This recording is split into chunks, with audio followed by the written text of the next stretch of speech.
This week on Soundhealth, our focus is on understanding the different COVID-19 vaccines. I'm Olasumbo Modupe. Welcome to the program. We begin with COVID-19 updates.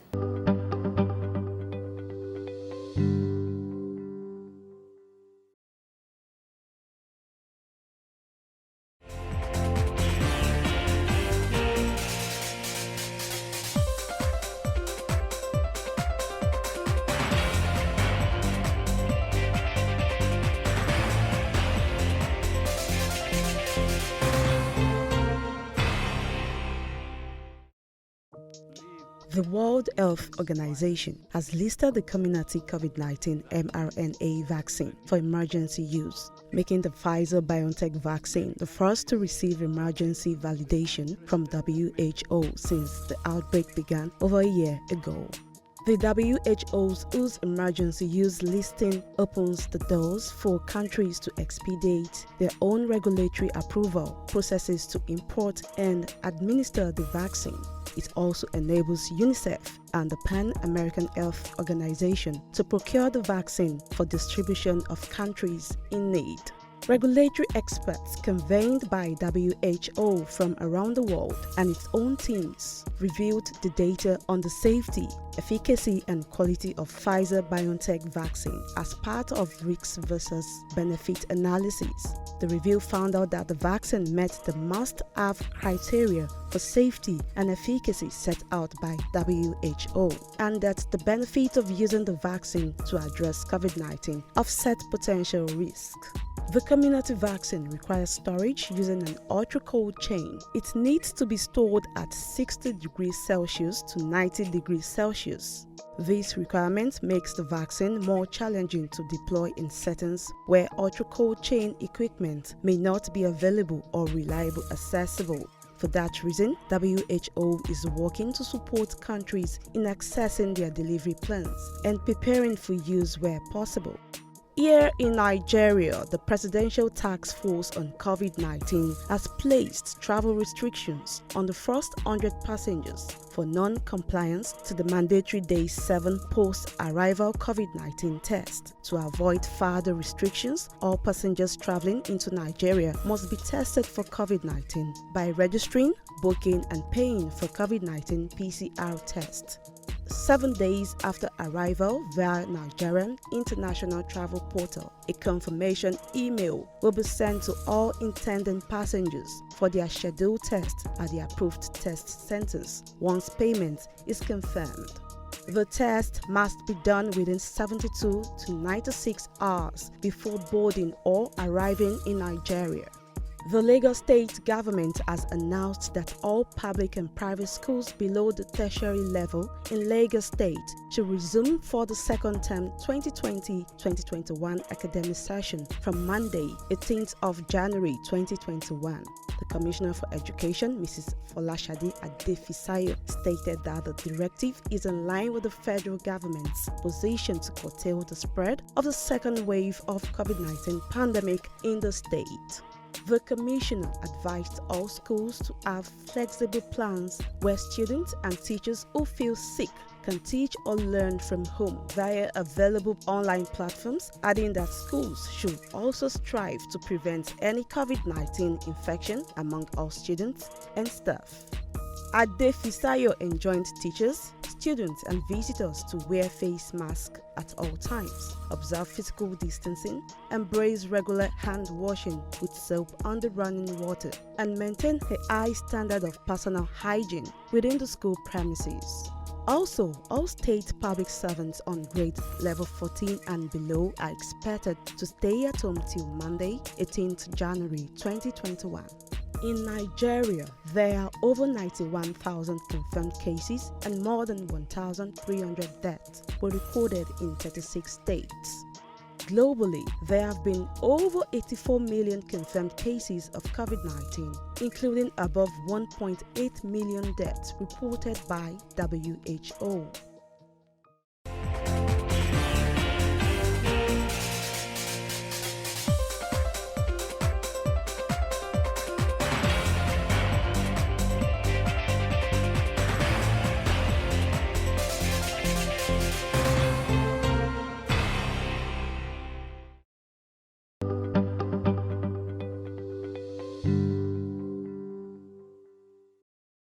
Thanks for staying with us. Under the COVAX initiative, more than 5 vaccines are up for approval worldwide.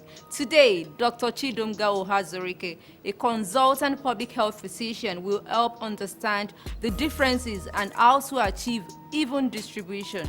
Dr. Ohazurike is a member of Association of Public Health Physicians of Nigeria, Lagos State Chapter. She's joining us via Skype from Lagos. Welcome to the show, Doctor. Thank you for having me. Okay, please let us understand the COVID-19 vaccines that are available. What makes them distinct? Okay, I think I want to take you a little bit backwards to how the vaccine started. As you said rightly, sometime in April, WHO came together with some international organizations to form what we call the ACT, Accelerator to COVID-19 Tools. And that initiative was supposed to encompass innovations in treatments, in vaccines, in diagnostics for COVID-19. And so that initiative now for the vaccine part of it yielded the COVAX initiative, which is supposed to give access to the COVID-19 vaccines, especially for low and middle income countries, as well as other countries that have signed up to COVAX, which is actually a number of countries that are also member nations to the WHO. Now, for vaccines, there are stages for vaccine formulation. It starts with animal studies, and then we progress to phase 1, phase 2, and phase 3 trials. So the vaccines that we're talking about today are vaccines that have gone through these various stages and have passed phase 3 trials and have been deemed safe and effective in human populations, and are now being deployed as we have seen in the last 90s. The vaccines are different because their components are different. We have the adenovirus vector vaccine, which is by Johnson & Johnson, and there is the protein adjuvant vaccine from GSK, and the two vaccines which have been deployed for mass immunizations in the US and the UK and in other countries are the Moderna vaccine and the Pfizer vaccines, which are mRNA vaccines. Okay, we know there is the RNA and DNA feature in each component. To a layman, what is the difference? Okay, so there are different kinds of vaccines, and as I said earlier, it depends on what they are made from. Broadly, vaccines can be from killed organisms, so the organisms have been killed. They can be live attenuated, so they eat alive, but the potency of the infectious organism has been weakened. And at the same time, they can be DNA, which is like gene-based vaccines. They can be DNA, or as we've seen in this case, mRNA vaccine. So it just tells us about the kind of technologies that are available for vaccine manufacturing. So what we are also seeing is that the vaccine technology has evolved over years. So as the years go by, just like we witnessed the upward trend in technology, in other fields in the society, that is the same thing that is happening in vaccine science. So the technology for the manufacture and for the use of vaccines has also evolved in like manner. Okay, how many shots do you need for the Pfizer and the Moderna vaccines? Because I know there are 4 types out there, and what are the categories now? Under which category do they fall? Okay, for the Moderna and the Pfizer vaccine, they are mRNA vaccines, so they're messenger RNA vaccines. And what we mean by that is that they send a message to the body to produce antibodies against against the virus or against a microorganism. The mRNA technology is not so new a technology. Scientists have been working on that technology for the past 15 years. So there are two scientists, two professors from the University of Pennsylvania who have been championing the use of mRNA technology in vaccines. And it's not just for COVID-19 vaccines, they're working on it for HIV, for Zika, so for Hep vaccine. But because of the kind of disruption on a global scale that COVID-19 has caused in the last 1 year, COVID-19 was brought to the forefront of their work, and they received funding to speed up the work, and that is what we see today. Results of the two vaccines that are in the forefront is because of the work, the culmination of their work in the last 15 years. All right, Dr. Ohazurike, data from the clinical trials show that Pfizer's vaccine, which is 95% effective, can offer partial protection as early as 12 days after the first dose. Can the potency be compared with a single-dose vaccine? Okay, again, for the larger population, what we know about this vaccine is just 9 days old, except for what has happened in the clinical trials. So I would urge us to give the vaccine some time, to give what is happening some time. We need some time. We need to immunize much more people. Even when you have your phase 3 trials, you have it in a couple of 100,000 individuals.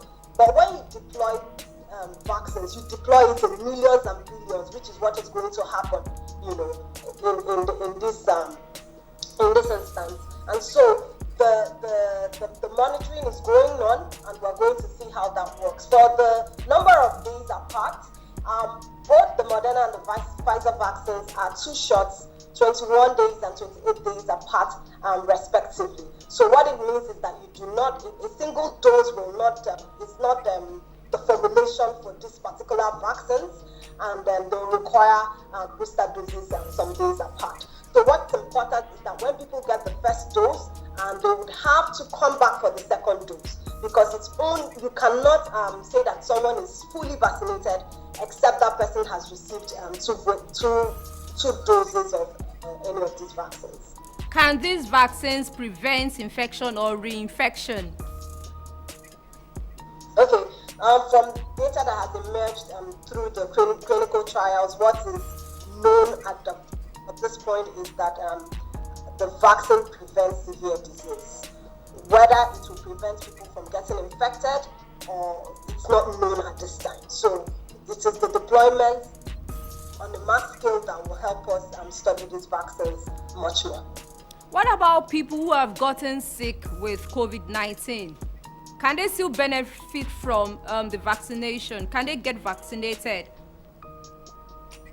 Okay, again, we're still monitoring that. Everyone, some countries have defined what they call their priority populations for who would receive the vaccine, and they did not say that those who have been sick with COVID-19 should not get the vaccine.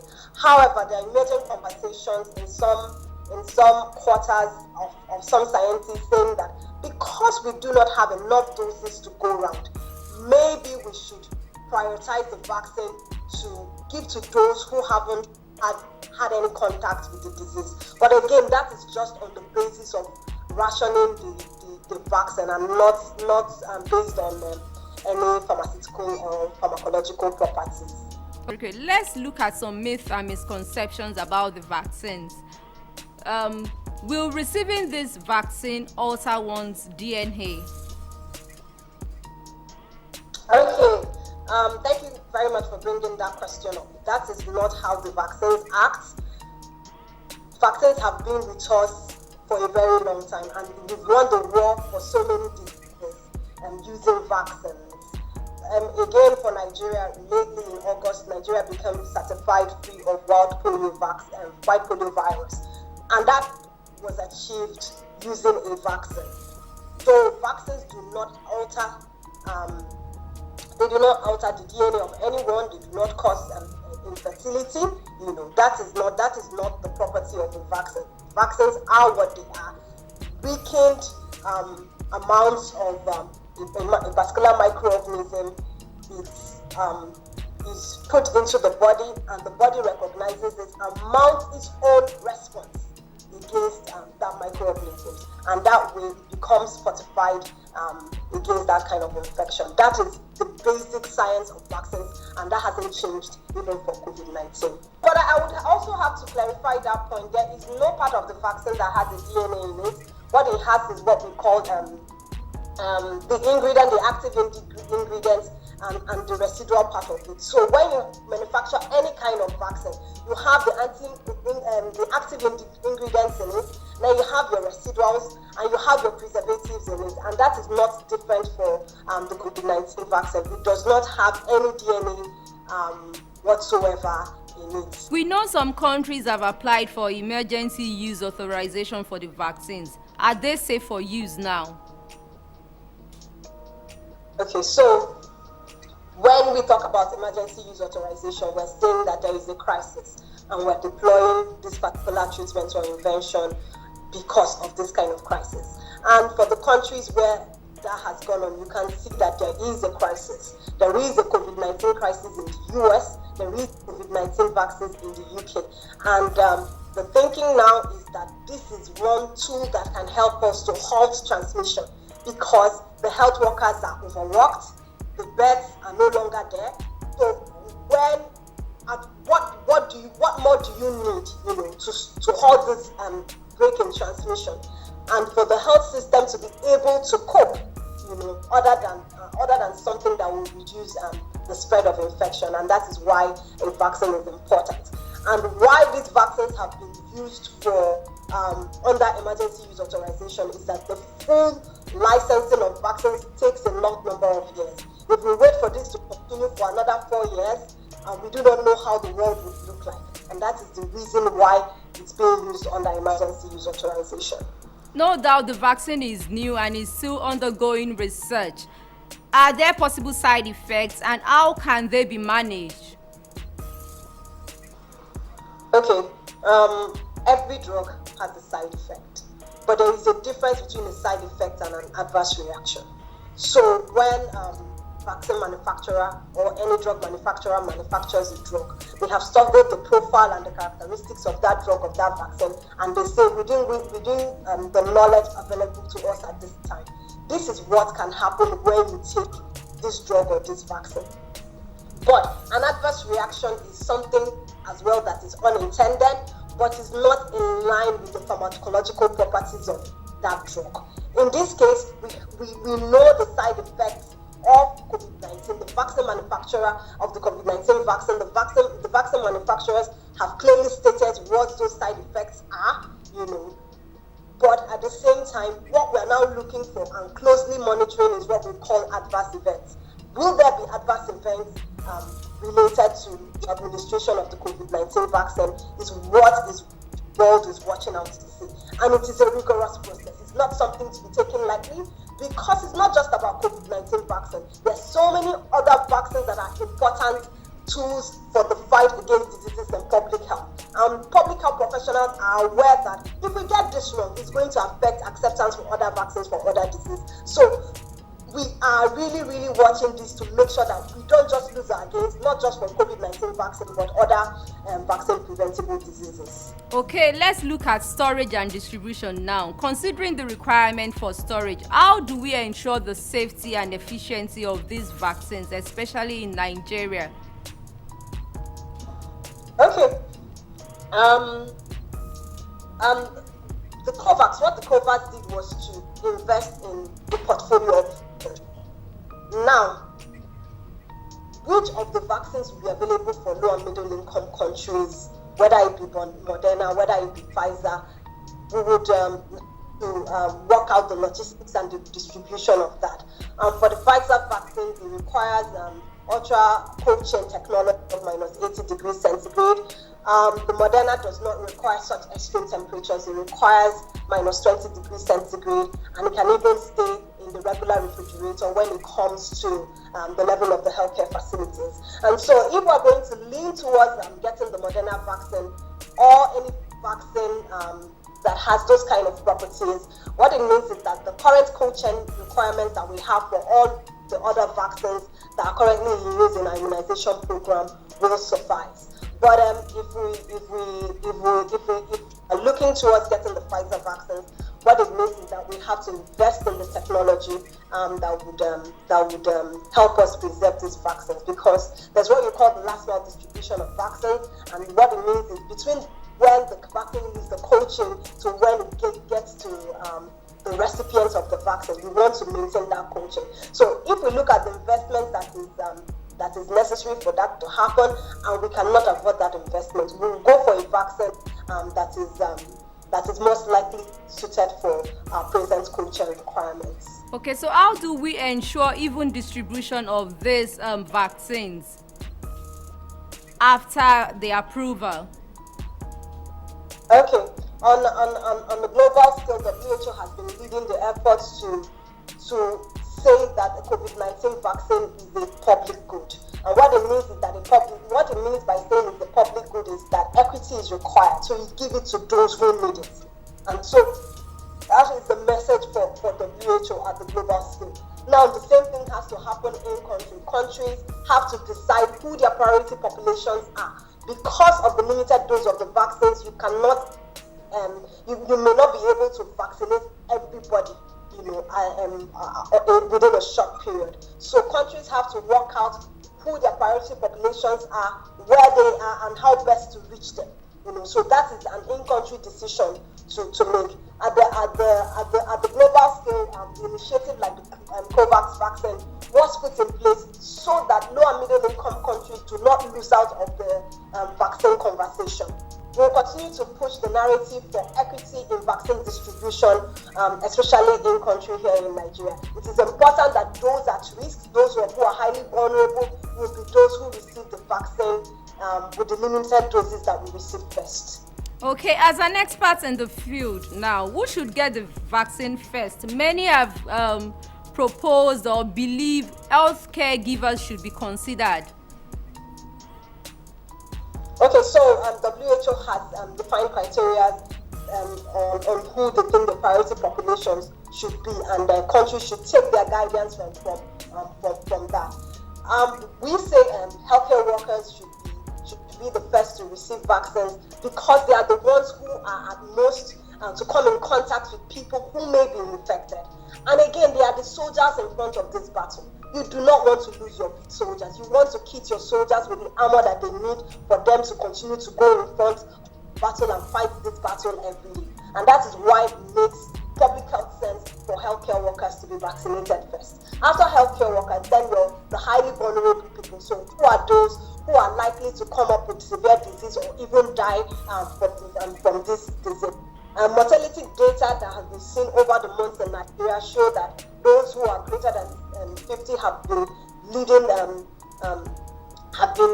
in the number of deaths that we have witnessed. And so it also makes public health sense that these people should be vaccinated first and should be among the priority populations to be vaccinated.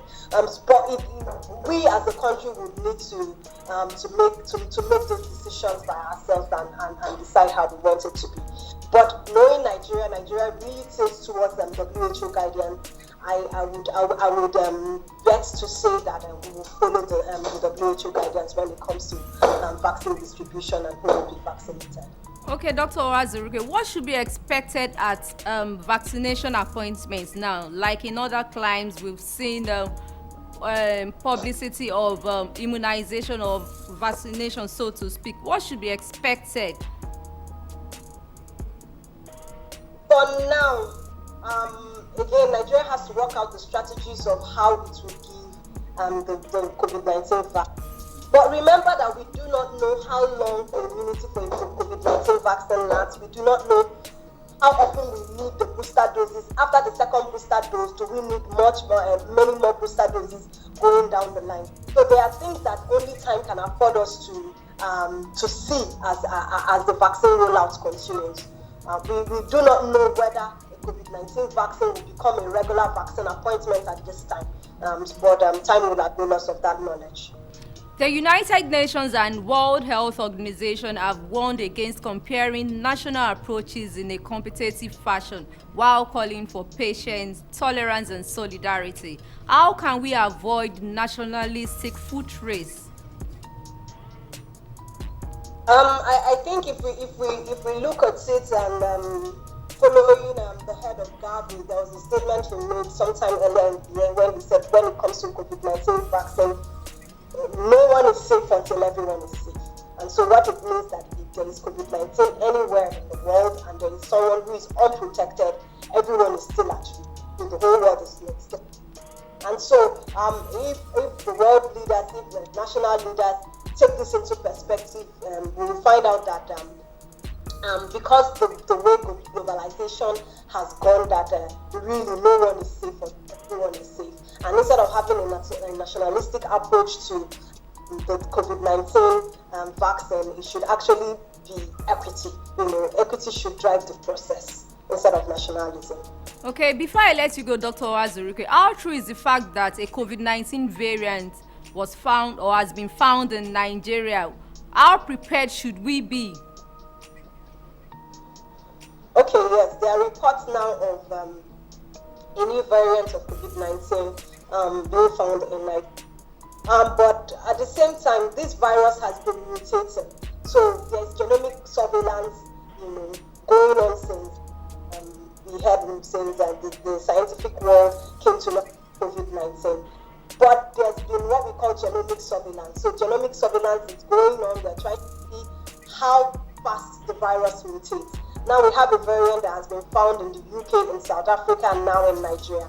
But it remains to be seen whether the variant in Nigeria is responsible for the increase in the number of cases that we're witnessing now. What it means is that we need to take more samples because we just the facility where that was done just on a few samples. We would need to do genomic surveillance and many more samples to find out whether that is true or not. But for now, we cannot see. Okay, your advice to members of the public while we await the arrival of a vaccine. The non-pharmaceutical interventions are still key, even when you are vaccinated, because between your booster doses of day 1 and day 21, you can still be infected because the first dose does not give you full immunity. And so what it means is that the non-pharmaceutical intervention should really be part of our lives. We should continue to wear our masks, practice the 3 W's, which is wear your mask, watch your distance, and wash your hands. These 3 W's is not something that we will let go in the nearest future. Thank you so much, Dr. Ohazurike, for your time and expertise on the show. Thank you so much, Modupe. It is still Sound Health on Lagos Television. I have been talking to Dr. Chidumga Ohazurike, a public health physician, about understanding the different COVID-19 vaccine candidates. Sound Health continues with trending health reports.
is where we conclude today's episode on Sound Health. Spread love and not COVID-19. Ensure you stay safe at all times by observing precautionary measures against COVID-19.